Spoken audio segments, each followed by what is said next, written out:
I'm Brooke Wilson, 32, and at 15 my mother abandoned me at JFK Airport so she could enjoy a luxury vacation with her new husband. She literally left me standing at the terminal, suitcase in hand, with the words, "Jason, and I need alone time." That betrayal changed everything, setting me on a path I never expected. The worst part wasn't even the abandonment, it was what happened years later when our roles suddenly reversed in a way neither of us saw coming. Before I share this journey that still hurts to recall, let me know where you're watching from in the comments below, and don't forget to subscribe if you want to hear more stories about overcoming family betrayal.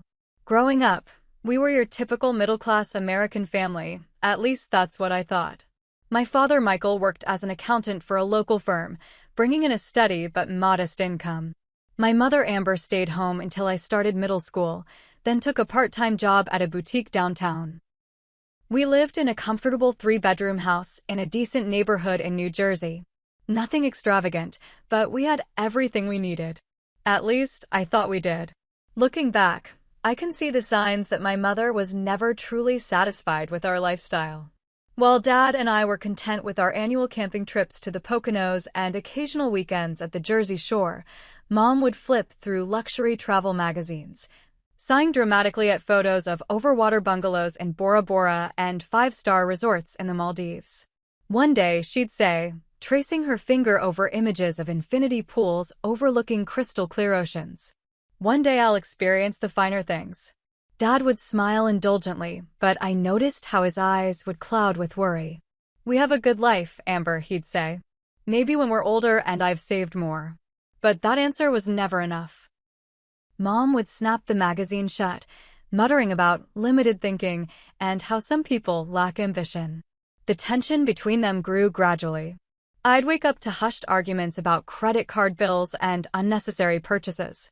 Mom wanted a kitchen renovation with marble countertops. Dad insisted we couldn't afford it. Mom wanted to trade in our reliable Honda for a BMW. Dad explained how impractical that would be for our budget. "You're holding me back, Michael," became her common refrain. I wasn't meant to live this ordinary life. By the time I turned 13, their marriage had deteriorated beyond repair. The final straw came when Mom secretly applied for a credit card and maxed it out on a weekend spa retreat with her friends. Dad found out when the bill arrived, and the shouting match that followed was unlike anything I'd ever heard. 2 weeks later, Dad moved out. The divorce proceedings were surprisingly quick. Mom wanted out as badly as she wanted that luxury lifestyle she'd been dreaming of. I remained with her in our family home, while Dad relocated to a one-bedroom apartment about 20 minutes away. The court granted him weekend visitation, which became my lifeline as Mom grew increasingly distant and resentful of her circumstances. Then came Jason Thompson. Mom met him at a charity gala she'd splurged to attend just 3 months after the divorce. He was everything Dad wasn't: flashy, ostentatious, with the kind of confidence that comes from old money and privilege. At 45, he was 15 years older than Mom, divorced twice, with no children. He owned a chain of high-end car dealerships across the East Coast and lived in a sprawling mansion in the wealthiest part of town. Their courtship was a whirlwind. Suddenly, Mom was being whisked away on weekend trips to Manhattan, dining at restaurants where entrees cost more than our weekly grocery bill, and coming home with shopping bags from designers I'd only seen in magazines. She was giddy with excitement, transformed into a giggling, blushing teenager rather than the mother I knew. "Jason understands me," she'd gush, modeling her new clothes for me. "He knows I was meant for better things." Just 6 months after my parents' divorce was finalized, Mom announced she was marrying Jason. The wedding was a lavish affair at a vineyard estate. I stood awkwardly in my bridesmaid dress, watching my mother marry a man she barely knew while my father spent the weekend alone in his apartment. After the honeymoon, 2 weeks in Italy, we moved into Jason's mansion. My life changed overnight. I went from sharing a bathroom with Mom to having my own suite with a walk-in closet bigger than my old bedroom. The house had a pool, a tennis court, a movie theater, and a staff of 3 who cooked, cleaned, and maintained the property. But despite the material upgrades, I felt increasingly isolated. Mom was busy adapting to her new lifestyle, shopping, lunching with Jason's social circle, planning renovations to make the already extravagant house even more to her taste. Jason was civil but distant, treating me more like a houseguest than a stepdaughter. When he spoke to me, it was with the condescending tone of someone addressing a particularly slow child. "Your mother tells me you're doing well in school," he'd say over dinner. "Good for you. Education is important for people who need to earn a living." Then he'd wink at Mom, as if they shared some private joke about people who worked for a living. The distance between my mother and me grew with each passing day. She missed my parent-teacher conferences because they conflicted with her tennis lessons. She forgot about my orchestra recital because she was getting a facial. When I achieved honor roll, she barely glanced at the certificate before asking if I'd seen her new diamond bracelet. The only stability in my life was my weekends with Dad. He'd pick me up Friday after school, and we'd spend the weekend in his small apartment, cooking together, watching movies, or just talking. He asked about my schoolwork, my friends, my feelings about the dramatic changes in our lives. Despite his own pain, he never spoke ill of Mom or Jason, though I could see the hurt in his eyes when I described their extravagant lifestyle. "Your mother is finding her way," he'd say carefully. "People sometimes get caught up in things that don't ultimately matter. What's important is that you know your worth isn't determined by fancy houses or expensive things." As my 15th birthday approached, Mom and Jason started planning their next big adventure. A 2-week vacation to the Maldives, staying in one of those overwater bungalows Mom had always dreamed about. The trip would happen during my spring break.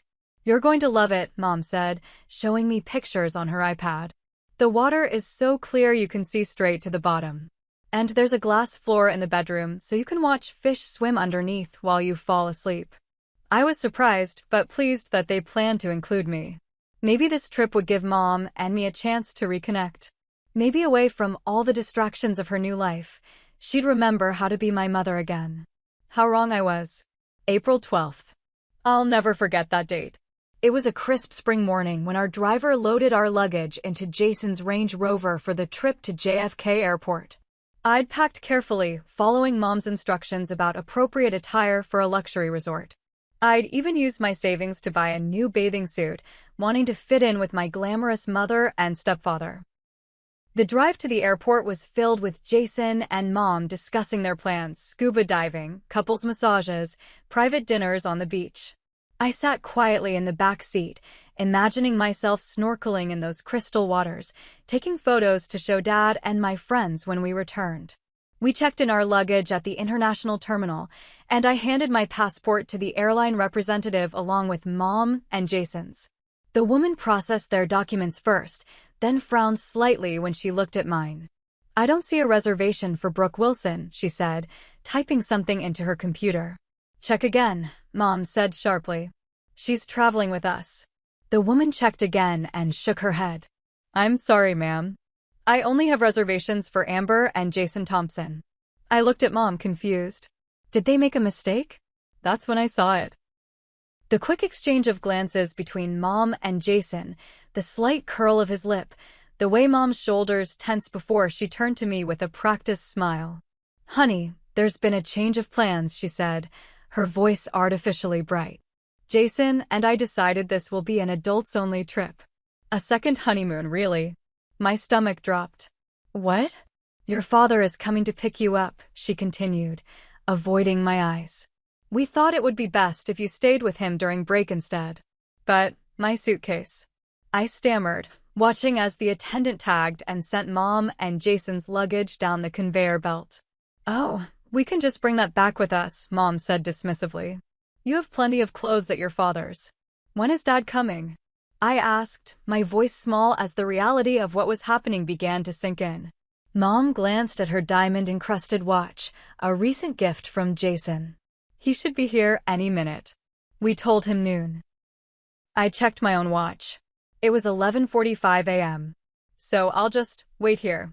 I asked, fighting back tears as travelers streamed around us, families headed on vacations together. "That's right, sweetheart," Mom said, already turning away. "Jason, we should head to security if we want to have time to visit the first-class lounge." Mom, I called, my voice cracking. You didn't even tell me I wasn't going. I packed everything. I was ready. She turned back briefly, and I saw a flicker of something, guilt, perhaps, cross her face before it hardened again. Don't be dramatic, Brooke. It's just a vacation. You'll be fine with your father. Jason checked his Rolex impatiently. Amber, we need to go. Mom, please, I tried one more time, tears now flowing freely. At least wait with me until Dad gets here. He'll be here any minute, she repeated, more firmly this time. Jason, and I need alone time. It's important for our marriage. And with that, she turned and walked away, Jason's hand possessively on the small of her back. The last thing I heard was his voice, finally, 2 weeks without the teenager. I thought she'd never stop whining. I stood there, utterly abandoned, watching my mother choose a luxury vacation with her new husband over her own daughter. For the next hour, I sat on a bench near the check-in counter, calling my father repeatedly. Each time, the call went straight to voicemail. A cold feeling of dread began to spread through me. What if he wasn't coming? What if there had been some miscommunication? Or worse, what if this had been the plan all along? By 1:30 p.m., a kind-faced airline employee approached me, having noticed me sitting alone for so long. "Are you okay, sweetie?" she asked. Her name tag read Patricia. I tried to explain through my tears what had happened. Patricia's expression grew increasingly concerned as I spoke. "Let me see if I can help," she said, leading me to the airline's customer service desk. She tried calling both my parents' numbers. My father's still went to voicemail. My mother's rang several times before going to voicemail as well. "They're probably on the plane already," I said miserably. Patricia spoke quietly with her supervisor, then returned to me. "Is there anyone else we can call for you? Another relative, perhaps?" I thought of my Aunt Hannah, my father's sister. She lived about an hour from the airport. I had her number in my phone. Patricia dialed it for me and explained the situation when my aunt answered. Aunt Hannah was furious. I could hear her raised voice through the phone, though Patricia had stepped a few feet away to speak with her. When Patricia returned, she assured me my aunt was on her way, but would take some time to arrive due to the distance. "Would you like something to eat while you wait?" Patricia asked kindly. "The airline will provide a meal voucher given the circumstances." I wasn't hungry, but I nodded anyway, grateful for her kindness. She brought me a sandwich and a soda from one of the airport restaurants, sitting with me during her break as I picked at the food. "My mom just left me," I said, still unable to fully process what had happened. Who does that to their child? Patricia's face was a careful mask of professionalism, but I could see the anger in her eyes. "Some people make choices that are hard to understand," she said diplomatically. "The important thing is that your aunt is coming, and you won't be alone."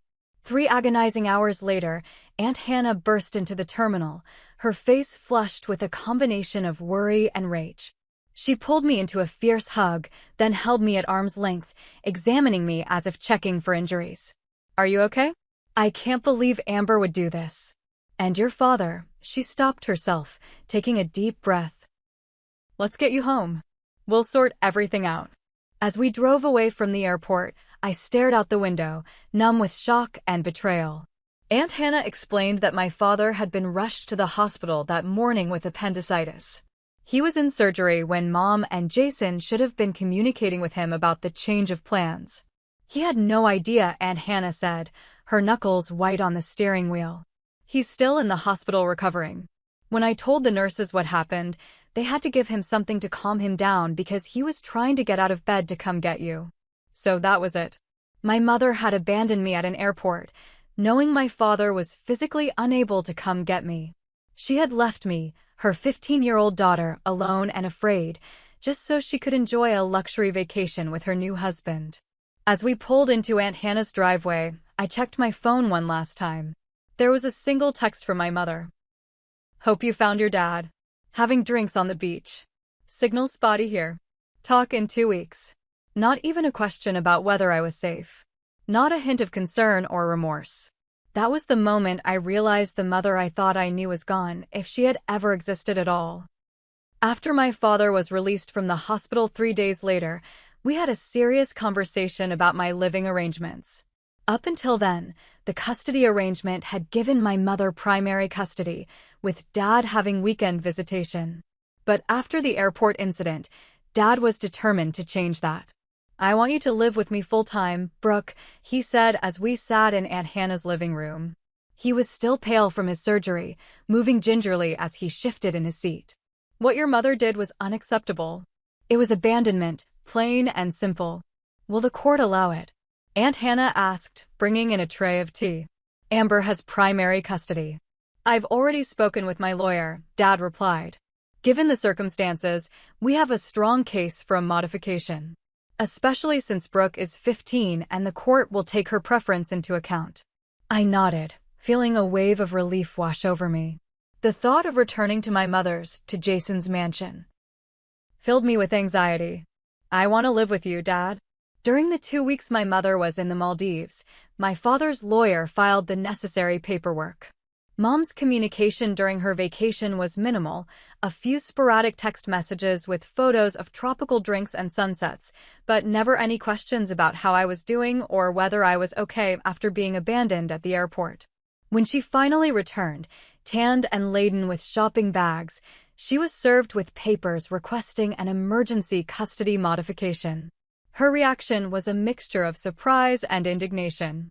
"You're making too big a deal of this," she said when she finally called. "It was just a mix-up with the timing. I told Michael noon and he wasn't there." "He was having emergency surgery, Mom," I replied, my voice tight with anger. "And you didn't even check to make sure I was okay before getting on your plane." "Well, I knew someone would help you," she said dismissively. "You're old enough to handle a little change of plans." That phrase, "old enough to handle it," was one Jason had used repeatedly in the background.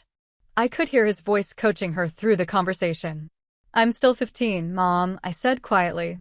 "And you left me alone at an airport without making sure I had a safe place to go." "This is ridiculous," she snapped. "I'm not going to argue about this.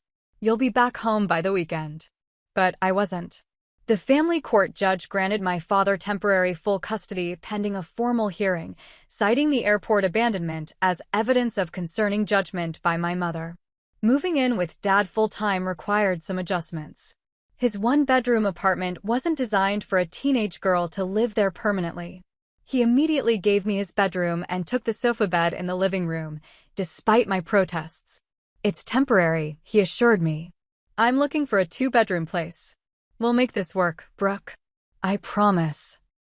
True to his word, within a month, Dad had found us the modest 2-bedroom apartment closer to my school.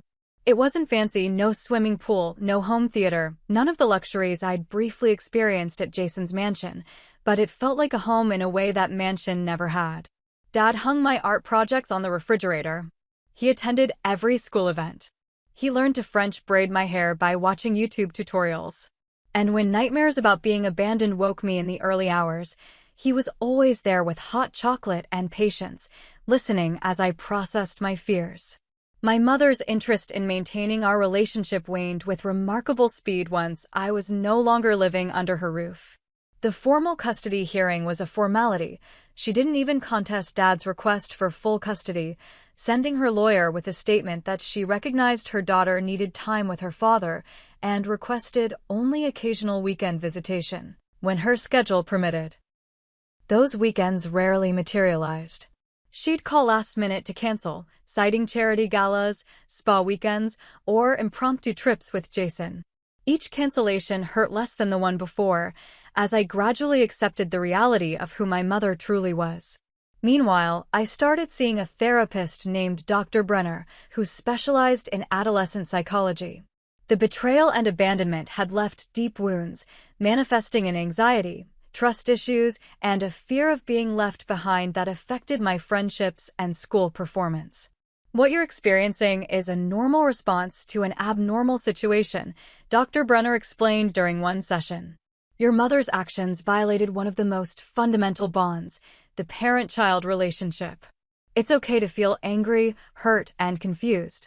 Through therapy, I began to understand that my mother's behavior reflected her own issues and limitations, not my worthiness of love. It was a difficult concept to internalize, especially for a 15-year-old girl who just wanted her mom to care. At school, my counselor Stephanie became another important adult in my corner. When I struggled with concentration or had anxiety attacks before class presentations, she provided a safe space in her office where I could regroup. She also helped mediate when I received a barrage of texts from my mother ahead of the winter formal, suddenly interested in my life again and insisting on buying me an expensive dress. "You get to set boundaries," Stephanie reminded me. "You can appreciate the offer while still protecting yourself from further hurt." I declined the dress, instead wearing one Aunt Hannah helped me find at a consignment shop. It wasn't designer, but I felt comfortable and authentically myself in it. As Christmas approached, the first since the airport incident, I felt a growing dread about how the holidays would unfold. In previous years, even after the divorce, I'd split the day between my parents. This year, my mother had already begun texting about the fabulous gifts she had for me at her house and how Jason's family would all be there to celebrate. The thought of spending Christmas in that mansion, pretending everything was fine while opening extravagant presents meant to buy my affection, made me physically ill. After a tear-filled therapy session, Dr. Brenner helped me draft a text declining the invitation. Mom's response was predictably dramatic, accusations of being influenced against her, reminders of all she'd sacrificed for me, though I couldn't identify any actual sacrifices, and finally, a guilt-laden "fine, do what you want. The gifts will be here when you're ready to stop punishing me." Instead, Dad and I created our own Christmas traditions. We volunteered at a local shelter on Christmas Eve, serving meals to families in need. On Christmas morning, we exchanged modest but thoughtful gifts, then joined Aunt Hannah and her family for dinner. There was no Crystal, no staff serving the meal, no Instagram-perfect table cape, just family, laughter, and genuine warmth. As I helped clear the dishes afterward, I glanced at my phone to find my mother had posted several photos of herself, Jason, and his adult children opening gifts beside a massive tree in their formal living room. She'd tagged me in one photo showing an array of wrapped packages with my name, captioned, "Missing my baby girl today, #blessed, #family first." The performative nature of it, using my absence to garner sympathy on social media while making virtually no real effort to repair our relationship, crystallized something for me. My mother wasn't just materialistic, she viewed relationships themselves as transactional and performative. Including me. I showed the post to Dad, who sighed and put his arm around me. "You know what makes a family, Brooke? It's not gifts or posts or fancy trips. It's showing up. It's being there when someone needs you. That's something no amount of money can buy." As I looked around at the mismatched chairs, the slightly lopsided homemade pie, and the faces of people who had proven they would never abandon me, I knew with complete certainty that he was right. After the custody change and the airport incident, I channeled my emotional turmoil into academics. School became my sanctuary, a place where hard work yielded predictable results, where I could control outcomes through my own efforts, unlike the chaotic personal life I'd been thrust into. My sophomore year, I joined the debate team, discovering a voice I hadn't known I possessed. There was something empowering about constructing logical arguments, about learning to advocate effectively. Perhaps it was a response to feeling so voiceless during my parents' divorce and subsequent events with my mother. "You're a natural," my debate coach, Mr. Holloway, told me after I won a regional competition. "You've got this remarkable ability to stay calm under pressure." I didn't tell him that after experiencing public abandonment at an airport, few performance pressures could compare. It was through debate that I met Megan Reynolds and Tyler Nguyen, who would become my closest friends.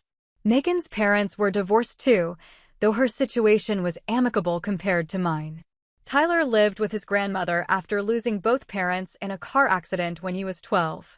Both understood loss and adaptation in ways my other classmates couldn't. We formed a tight-knit trio, spending weekends studying together, watching movies at my dad's apartment, or hiking in the state park when we needed to clear our heads. They never pushed when I didn't want to talk about my mother, but they listened without judgment when I did. They became the family I chose, filling gaps left by the family that had fractured. Shortly after turning 16, I got a job at a local bookstore. The owner, Mrs. Finch, was a retired English teacher who created a warm, intellectually stimulating environment. Between shelving books and helping customers, I discovered authors whose words helped me make sense of my experiences. Toni Morrison on family complexities, Cheryl Strayed on resilience, Joan Didion on grief and reinvention. My first paycheck was modest, but it represented something profound: independence. I opened a savings account, determined to build a financial cushion that would prevent me from ever being dependent on someone like my mother. This newfound resolve was further strengthened when Dad experienced health problems midway through my junior year. Years of stress had contributed to high blood pressure, and he was hospitalized briefly after a particularly concerning episode. Sitting beside his hospital bed, watching monitors track his vital signs, I was struck by the fragility of my support system. "You need to take better care of yourself," I told him, trying to mask my fear with firmness. He squeezed my hand. "I'm fine, sweetheart. Just need to watch the salt and get more exercise." But the incident shook me. What if something happened to Dad? I had no safety net, certainly not my mother, who by that point was making only sporadic, superficial contact, usually timed with holidays or my birthday when she could post about it on social media. I redoubled my efforts at school and work, determined to create security for myself. I researched scholarships obsessively, stayed after school to use the counseling office's college guidebooks, and maintained a perfect GPA despite working 20 hours a week. Sleep became optional. Self-sufficiency became essential. Senior year brought unexpected news. Dad had been dating someone. Laura, a kindergarten teacher he'd met at a community education class. He'd kept it quiet, worried about how I'd react to another change. "I didn't want you to think I was trying to replace your mom," he explained nervously when he finally told me. "Dad," I said, hugging him tightly, "no one could ever replace Mom. But that doesn't mean you shouldn't be happy." I meant it sincerely. After everything he'd sacrificed to provide stability for me, he deserved happiness. And Laura proved to be nothing like my mother. She was kind, unpretentious, and genuinely interested in my life without trying to act like a replacement parent. As graduation approached, my hard work paid off with an acceptance letter and substantial scholarship to State University. The financial aid package, combined with my savings and a work-study position, meant I could attend without burdening Dad. The morning of graduation, I stood in my bedroom, adjusting my cap and gown, when Dad knocked softly on the door. "Someone's here to see you," he said, his expression carefully neutral. I followed him to the living room to find my mother perched awkwardly on our couch, looking out of place in her designer dress and expensive jewelry. She stood when she saw me, arms outstretched for a hug I couldn't quite bring myself to give. "My baby's graduating," she exclaimed, as if we'd maintained a normal relationship all these years. "I'm so proud of you." I accepted her air kiss, noticing how she smelled of unfamiliar perfume, something expensive and French. She handed me a small wrapped box. "A little graduation present," she said. "Open it now." Inside was a pair of diamond earrings that probably cost more than a semester of my college tuition. "They're beautiful," I said politely, placing them back in the box. "Thank you for coming." "Of course I came," she said, as if the idea of missing it was absurd, despite having missed nearly every other significant event of my high school years. "And I want you to know, Jason and I would be happy to contribute to your college expenses. We could even help you get a nicer apartment than those awful dorms." The offer came with invisible strings I could almost see, glinting like fishing line in sunlight. Accepting would give her the right to claim involvement in my achievements, to position herself as the supportive mother she hadn't been. "That's very generous," I said carefully, "but I have a scholarship and savings. I'll be fine." Her smile faltered slightly. "Well, the offer stands. No daughter of mine should have to work while studying. It's unnecessary when we have the means to help." We, meaning her and Jason, whose wealth had become so entwined with her identity that she no longer seemed to recognize where he ended and she began. After the ceremony, as families gathered for photos, Mom insisted on several pictures of just the two of us, which she immediately posted with captions about her brilliant daughter and how a mother's love knows no bounds. The performative nature of it made my skin crawl. When she finally left to attend a charity luncheon, making elaborate promises about visiting me at college that we both knew she wouldn't keep, I confronted her quietly. "Why did you really come today, Mom?" She blinked, genuinely confused by the question. "You're my daughter. It's your graduation. But you've missed everything else," I said. "My debate championships. My scholarship ceremony. The college acceptance celebration Dad organized. Why show up now?" Her expression hardened slightly.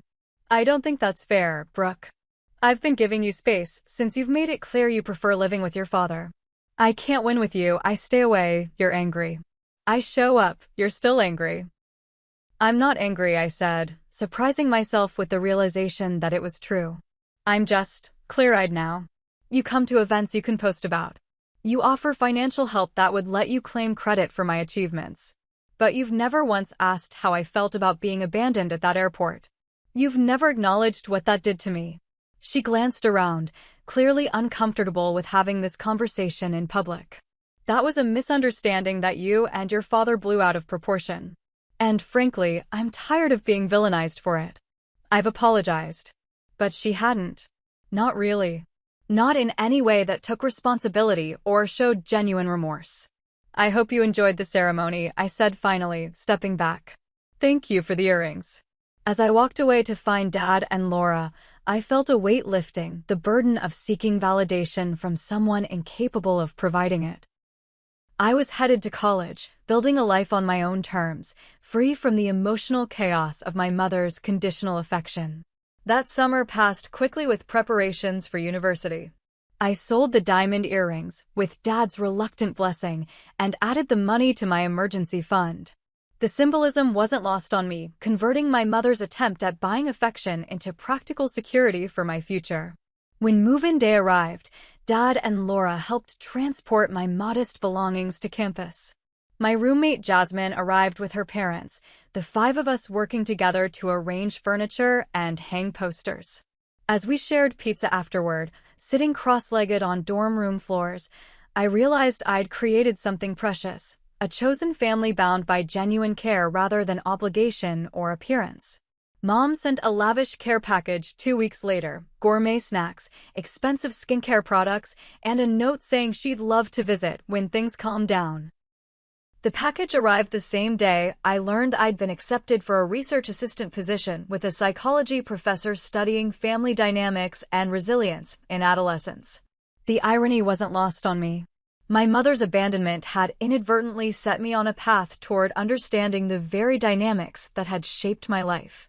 As I stored away the fancy lotions she'd sent, I wondered if she'd ever realize that the most valuable thing she could have given me was simply her presence, not her presence. 8 years flew by like pages torn from a calendar in an old movie. I graduated from State University with honors, then completed a master's degree in clinical psychology, specializing in adolescent trauma. My thesis on abandonment and its long-term psychological impacts won a departmental award, an achievement I celebrated with Dad, Laura, and my close friends, but didn't share with my mother. Our contact had dwindled to occasional text exchanges and obligatory holiday phone calls. She still sent expensive birthday and Christmas gifts, which I donated to charity auctions that benefited youth mental health programs. It seemed fitting that her attempts to buy my affection would instead fund therapy for kids experiencing similar trauma to mine. After graduate school, I secured a position at a community mental health center, working primarily with teenagers in the foster care system or those from disrupted homes. The work was challenging but deeply fulfilling. Each time I helped a young person process feelings of abandonment or unworthiness, I healed a small piece of my own past. "You have this way of connecting," my supervisor noted during a performance review. "The kids trust you immediately." "That's rare." "I've been where they are," I explained simply. "Not exactly the same circumstances, but I understand how it feels when the people who should protect you don't." By 28, I had saved enough to open my own small private practice focusing specifically on children and teens dealing with parental abandonment. I rented a cozy office space, furnished it with comfortable chairs and calming colors, and created the kind of environment I wish I'd had access to at 15. Dad beamed with pride at my practice's opening celebration. "Look at you," he said, his eyes suspiciously bright. "Taking something painful and turning it into purpose." I couldn't be prouder. It was during this professional high point that personal tragedy struck. Dad's blood pressure issues, managed but never fully resolved, led to a severe stroke during my final year of graduate school. Though he survived, his recovery was complicated by secondary infections. He passed away 3 months later, with Laura and me at his bedside. The loss was devastating. Dad had been my rock, my constant, my proof that unconditional love existed. At his funeral, colleagues from his accounting firm spoke about his integrity and kindness. Laura shared stories of his quiet generosity. My friends recounted how he'd made each of them feel welcome in our home. Not once during these tributes did anyone mention material wealth or status, the things my mother had valued above all else. My mother attended the funeral, appropriately somber in designer black. She offered a stiff hug and generic condolences, clearly uncomfortable with raw emotion. She left immediately after the service, citing a charity board meeting she couldn't miss. In Dad's will, he left me his modest savings and the small house he'd purchased after I went to college.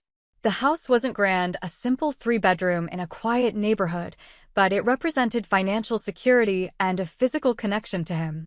Moving into that house after his death was both painful and healing. I converted one bedroom into a home office and another into a guest room, keeping Dad's beloved recliner in the living room and his collection of jazz records in the cabinet he'd built. Among his personal effects, I found a journal he'd kept since the divorce. In it, he documented his fears for me after witnessing my mother's behavior, his determination to provide stability despite limited resources, and his immense pride in the woman I was becoming. The final entry, written just days before his stroke, read, "Brooke has transformed her pain into purpose. I wish Amber could see the remarkable daughter she's missing out on knowing, truly knowing, beyond superficial appearances. But even if she never does, Brooke knows her worth isn't measured by designer labels or social status. And that's the greatest success I could have hoped for as her father." Those words became my touchstone during the grief that followed. And they were in my mind when, 6 months after Dad's death, I met Daniel. He came to a community workshop I was leading on supporting children through family transitions. As a school counselor, he worked with many of the same issues I addressed in my practice. Our professional connection quickly deepened into friendship and then, cautiously on my part, into romance. My experience with my mother had left me wary of relationships. I watched for signs of materialism, for conditional affection, for performance over substance. Daniel showed none of these. His idea of a perfect date was hiking followed by cooking dinner together. He drove a 10-year-old car he'd paid off years ago and lived in a modest apartment filled with books. What he lacked in flash, he made up for in consistency, showing up exactly when he said he would, remembering details about my day, proving through small daily actions that I was valued. I have trust issues, I warned him early in our relationship. Abandonment issues. The whole psychological package. He didn't flinch. I know. And I'm not going anywhere unless you ask me to. After 2 years of dating, Daniel proposed during a weekend trip to the mountains. The ring he offered wasn't flashy, a simple solitaire that had belonged to his grandmother, but the commitment behind it was solid. As we planned our wedding, I debated whether to invite my mother. "She's still your mom," Daniel said gently. "But it's completely your decision. Either way, I support you." After much consideration, I sent her an invitation. Her response was a check for $20,000 and a list of suggested venues far grander than the intimate garden ceremony we'd planned. I returned the check with a note explaining we'd already finalized our plans but would welcome her presence. She attended, bringing Jason and an ostentatious gift, but left immediately after the ceremony, missing the reception entirely. The photo she posted later, just one carefully staged shot of us together, made it appear she'd been centrally involved in a day she'd barely participated in. By my 30th birthday, my private practice had grown to include 2 additional therapists. We specialized in helping children process complex family dynamics, particularly abandonment and divorce. I'd also begun working on a book combining psychological research with personal experience, hoping to reach people who couldn't access therapy. The local newspaper ran a feature story about my clinic, highlighting our work with the foster care system. The reporter asked what motivated my focus on abandonment issues. Personal experience, I answered honestly. At 15, I was abandoned at an airport by my mother, who chose a luxury vacation with her new husband over ensuring my safety. That experience shaped me profoundly, first as a wound, then as a catalyst for understanding how children process such betrayals. I believe our deepest hurts can become our greatest sources of empathy if we're willing to examine them honestly. The article included that quote, along with a photo of me in my office surrounded by the art therapy projects of young clients.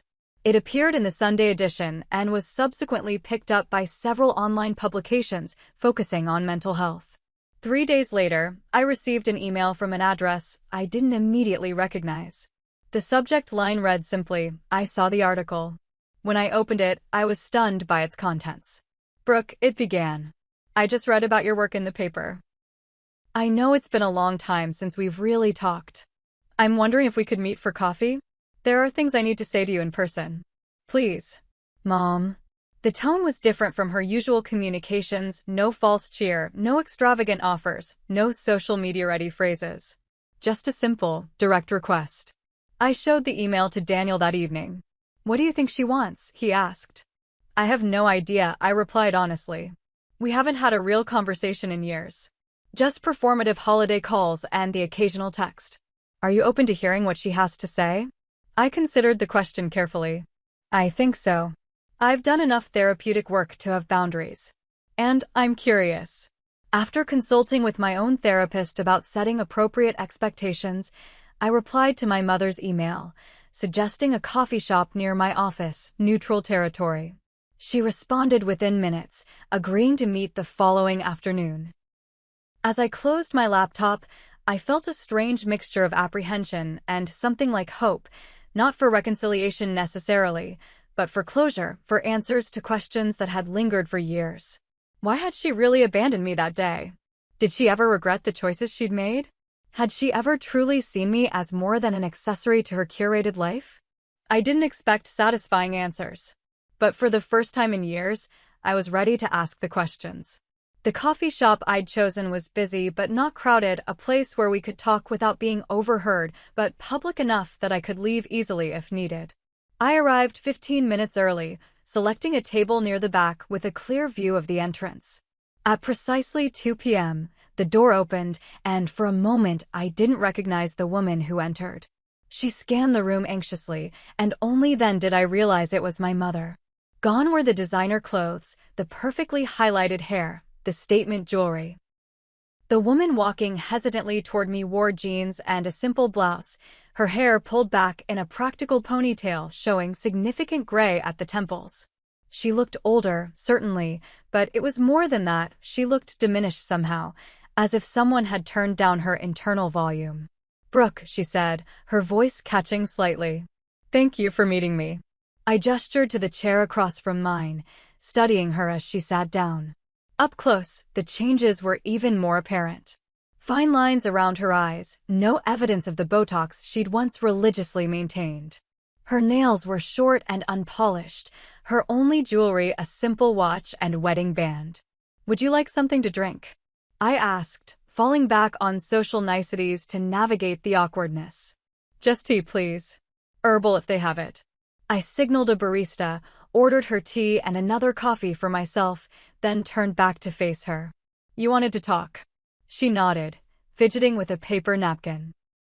"I saw the article about your clinic. About what you said regarding what happened at the airport." She swallowed hard. "You've done remarkable work, Brooke. I'm proud of you." "Thank you," I said neutrally, waiting for whatever came next. "The thing is," she continued, her voice dropping, "I need to tell you something. Things have changed. My life is different now." "Different how?" The barista arrived with our drinks, providing a momentary reprieve from the tension. When she left, My mother wrapped her hands around the mug as if seeking warmth. Jason left me, she said bluntly. 3 years ago. For his personal trainer. She's 28. I wasn't sure how to respond. Part of me, a small, hurt part one wasn't proud of, felt a flicker of vindication. But the therapist in me recognized genuine pain in her expression. I'm sorry, I said finally, and meant it. The divorce was not in my favor, she continued. There was a prenup, of course. I got the condo in Palm Beach and a settlement, but nothing like what I'd become accustomed to. She took a shaky breath. I thought it would be fine. The money would last if I was careful. But then I got sick. Sick? I echoed, noticing for the first time the unnatural thinness of her wrists, the pallor beneath her makeup. Breast cancer. Stage 2. Treatable, but expensive. Even with insurance, the out-of-pocket costs. She shook her head.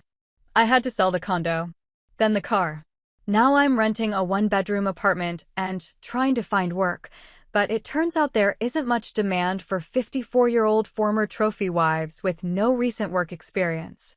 She looked up, her eyes bright with unshed tears. The irony isn't lost on me, Brooke. I chose material things over you. I chose a man who valued appearance over substance. And now I have neither. I sat back, processing this flood of information. Why are you telling me this? Because I owe you an apology, she said, voice cracking. A real one, not the dismissive excuses I've made in the past. What I did to you at that airport was unforgivable. And it wasn't a misunderstanding or a mistake. It was selfish and cruel. She wiped at her eyes. I've had a lot of time to think during chemo sessions. About the choices I've made. The person I became. I don't like her very much. The raw honesty was so unlike the mother I'd known that I didn't immediately know how to respond. Part of me was wary. Was this genuine remorse or another manipulation? I'm not asking for forgiveness, she continued when I remained silent. I don't deserve it. And I'm not asking for money, though God knows I need it. I needed you to know that I understand now. What I threw away. What I lost. She reached into her purse and pulled out a worn envelope, placing it on the table between us. These are some photos. Of you. School pictures, mostly, that your father sent before he passed. I carry them everywhere. It's the closest thing I have to watching you grow up. I picked up the envelope, peeking inside to find school portraits from years past, each one carefully preserved. It was such a simple, maternal thing, something mothers everywhere did without thought. But mine had needed to receive these secondhand, having chosen a different path. There's something else, she said, her voice barely audible now. My landlord is selling the building. I have to be out in 30 days, and I haven't found another place I can afford. And with my medical bills. She trailed off, then straightened her shoulders. I was wondering if you know of any resources. Agencies that might help with housing for cancer patients. Or job placement for women my age. I've tried the usual channels, but thought with your work you might know of something not widely advertised. The request was so modest, so far from what I'd expected, that it momentarily stunned me. My mother, who had once dismissed my father's apartment as barely suitable for human habitation, was now asking for help finding something similar for herself. You're not asking to stay with me.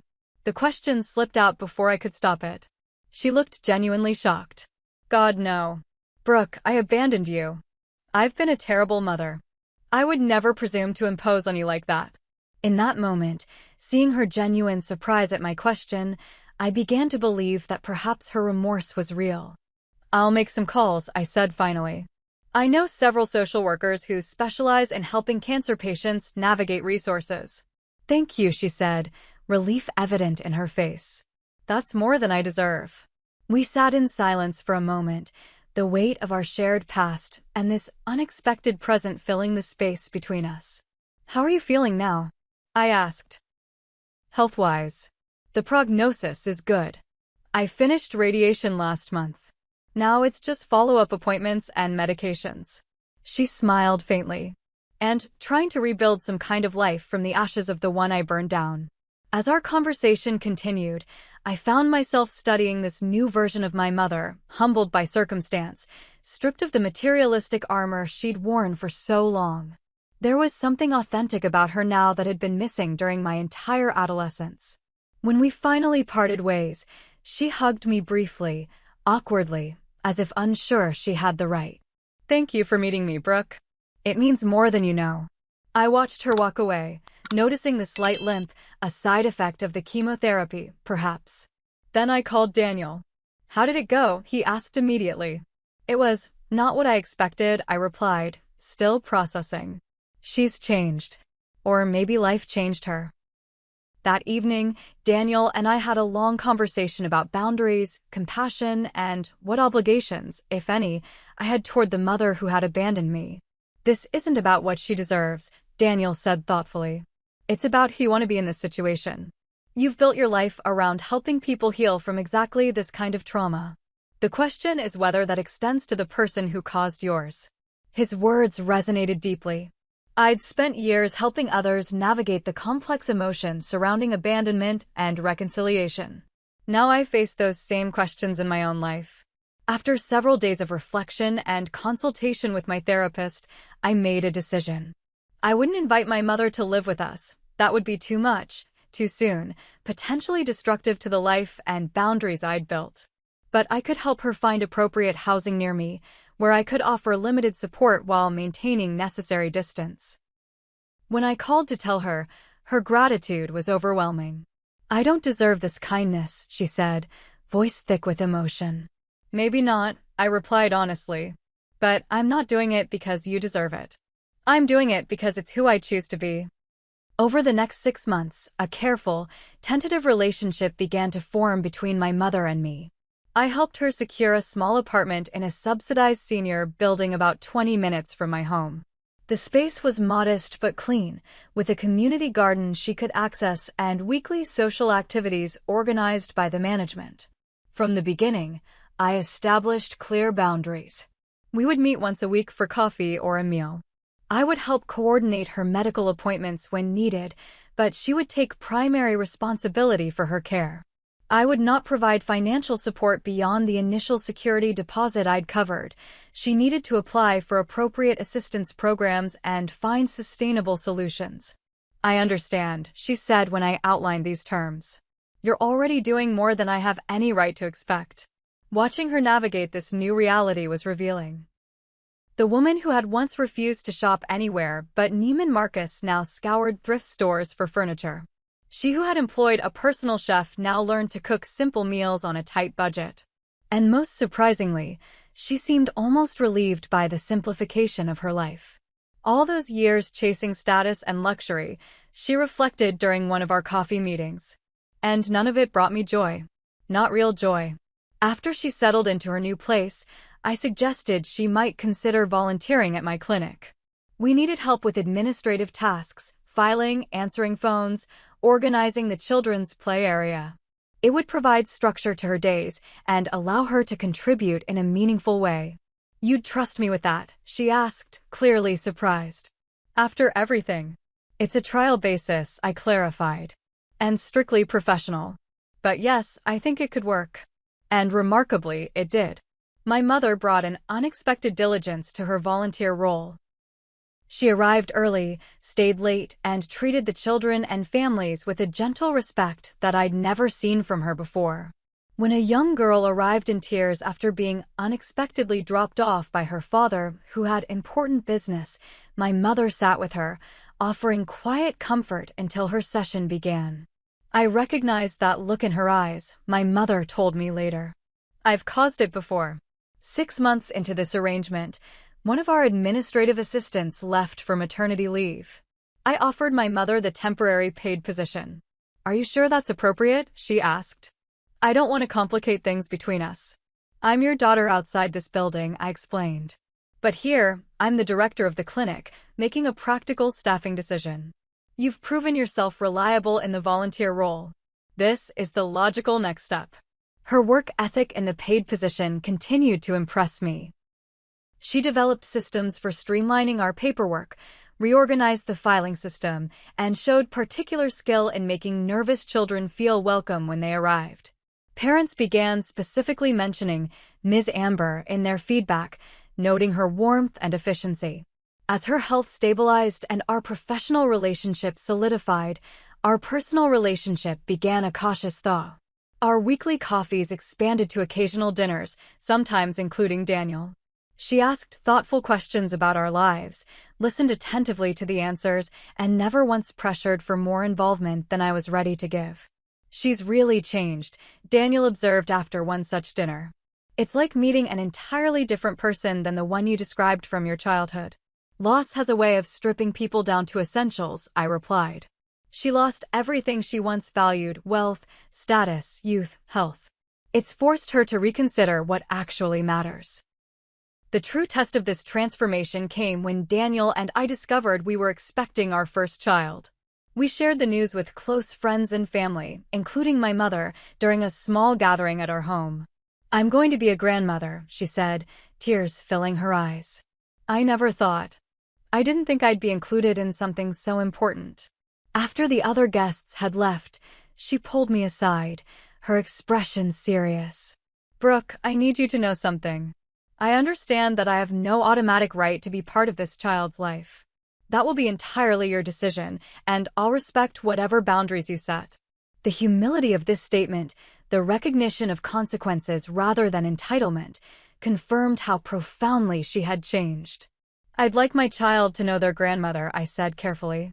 "But it will be on terms that ensure they never experience what I did. No abandoned promises. No conditional love. No disappearing acts." "I promise you," she said, holding my gaze steadily, "I will never do to your child what I did to you. I'll be there consistently or not at all. Your choice." 8 months later, our daughter Grace entered the world. My mother was not in the delivery room. That space was reserved for Daniel and our closest friend Jasmine. But she was in the waiting room, and when we were ready for visitors, she approached the bassinet with a reverence I'd never seen from her. "She's perfect," she whispered, carefully tracing Grace's tiny fingers with her own. "Absolutely perfect." In the years that followed, my mother proved true to her word. She showed up for weekly visits, never canceling at the last minute. She remembered birthdays without prompting, often making handmade gifts rather than purchasing expensive ones.